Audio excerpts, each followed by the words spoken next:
तुळजाभवानी मातेची सेवा म्हणजे काय? सेवा म्हणजे आपल्या मनापासून श्रद्धेने आणि प्रेमाने देवीची उपासना करणे आहे.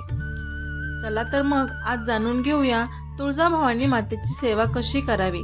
आपण जर या चॅनलला नवीन असाल तर पहिले चॅनलला सबस्क्राईब करा आणि आपली कुलदेवता जर तुळजाभवानी असेल तर व्हिडिओ हा शेवटपर्यंतच पहा, तुम्हाला नक्की फायद्याचं ठरेल.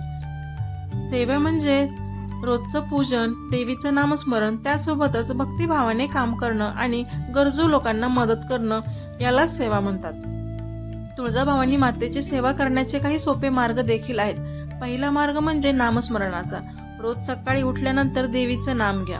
त्यासोबत रात्री झोपतानाही जय भवानी जय तुळजाभवानी नावाचा जप करा.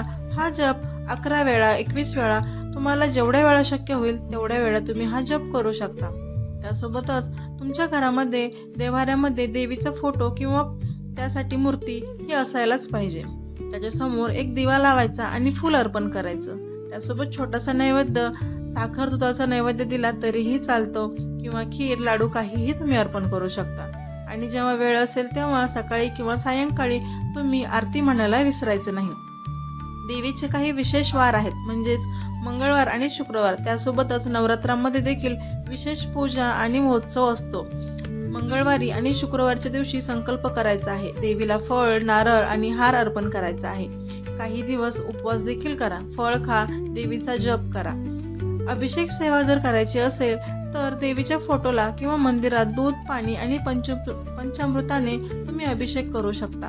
एक छोटीशी समई लावा आणि म्हणावं, जय भवानी जय तुळजामाई, माझ्यावर कृपा कर. देवीच्या नावाने गरजूला मदत करा. कोणत्याही गरीब, विधवा किंवा वृद्ध स्त्रीला अन्न, कपडे दान मदत करा. हे सर्व देवीच्या नावाने करा आणि नम्रतेने म्हणावे, हे सगळं तुझ्या सेवेसाठी आहे माई. नवरात्रीमध्ये 9 दिवस देवीच्या 9 वेगवेगळ्या दिवसांची पूजा होत असते. त्यामुळे वेगवेगळ्या रंगाचे कपडे घालून देवीला फूल, फळ अर्पण करतच राहा. देवीची गाथा, कथा, आरती वाचा आणि ऐका. त्यासोबत देवीला काही वचन द्या आणि ते पाळा.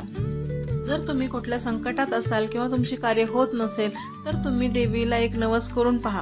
हे माई, माझं काम झालं तर मी तुला नारळ अर्पण करेल असं तुम्ही म्हणू शकता. किंवा तुमच्या इच्छेने तुम्ही काहीही नवस करू शकता. परंतु जर तुमचं काम पूर्ण झालं तर नवस केलेला फेडावाच लागतो. काम पूर्ण झाल्यावर नवस पूर्ण करा. त्यासाठी मंदिरात जाऊन नारळ, साडी, फळ, दिवा सर्व तुम्ही अर्पण करायचं आहे. सेवा ही मनापासून करा, दिखावा नको. शुद्ध मन, प्रेम आणि नम्रता ठेवा.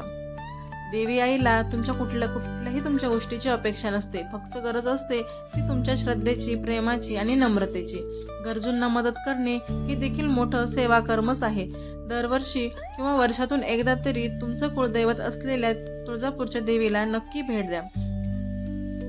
त्यासोबतच त्याची ओटी भरणे आणि परडी भरणे या 2 सेवा पारंपरिक, भक्तिभावपूर्ण आणि श्रद्धेने केल्या जाणाऱ्या खूप महत्वाच्या विधी आहेत.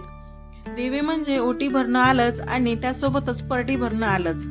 देवीच्या चरणी सौभाग्यवती स्त्रिया काही विशिष्ट वस्तू अर्पण करतात. त्याचा उद्देश म्हणजे देवीला सौंदर्य आणि सौभाग्य अर्पण करणं असतं. ओटीमध्ये एक साडी, चोळीपीस, हळद, कुंकू, नारळ, सुपारी, 5 फळं, हरभरे, फूल, लिंबू आणि दक्षिणा म्हणून काही सुट्टे पैसे आपण त्यामध्ये ठेवतो. नवस पूर्ण झाल्यावर नवरात्रामध्ये ग्रहप्रवेश, लग्न, बारसं, त्यासोबत देवीचे काही वार असतात, म्हणजेच मंगळवार, शुक्रवार, पौर्णिमा, आषाढ महिना, चैत्र महिना या काळामध्ये आपण ओटी भरू. त्यासोबतच परडी देखील भरायलाच पाहिजे.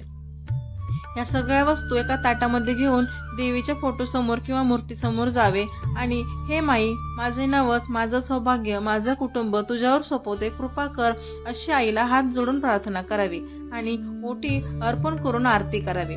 त्यासोबतच परडी भरणं म्हणजे काय तर हा एक कुलधर्म आहे, परंपरा आहे. नवसपूर्ती किंवा संकल्पपूर्तीसाठी देवीच्या चरणी कवड्या, कुंकू, सुपारी, नाणी, फळ इत्यादी वस्तू आपण परडीमध्ये भरतो.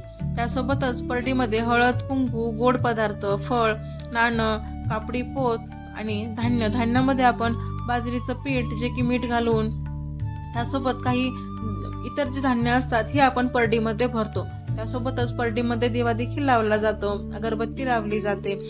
आणि हे सुद्धा परडी सुद्धा कधी भरायची तर तुमचा एखादा नवस पूर्ण झाला असेल घटस्थापनेमध्ये किंवा नवरात्रीमध्ये देवीच्या पूजेच्या उपवासाच्या दिवशी तुम्ही परडी भरू शकता. ज्या वेळेस आपण देवीची ओटी भरतो त्याच वेळेस आपण परडी देखील भरली पाहिजे. परडी भरताना देखील आपण देवीला एकच कृपा करायची आहे, हे माई माझा नवस पूर्ण झाला, ही परडी मी तुझ्या चरणी अर्पण करतो, कृपा कर असं म्हणायचं आहे. जय भवानी, जय तुळजा भवानी माई, माझं मन, माझं घर आणि माझं कुटुंब तुझ्या चरणी अर्पण करते, सौभाग्य, आरोग्य आणि समृद्धी दे असं म्हणून ओटी आणि परडी तुम्ही अर्पण करायची आहे. माहिती जर आवडली असेल तर चॅनलला नक्की सबस्क्राईब करा, व्हिडिओला लाईक करा आणि जास्तीत जास्त तुमच्या मित्रमंडळी परिवारामध्ये शेअर करायला विसरू नका. अशाच नवनवीन माहितीसाठी बेल आयकॉन प्रेस करा. धन्यवाद मंडळी.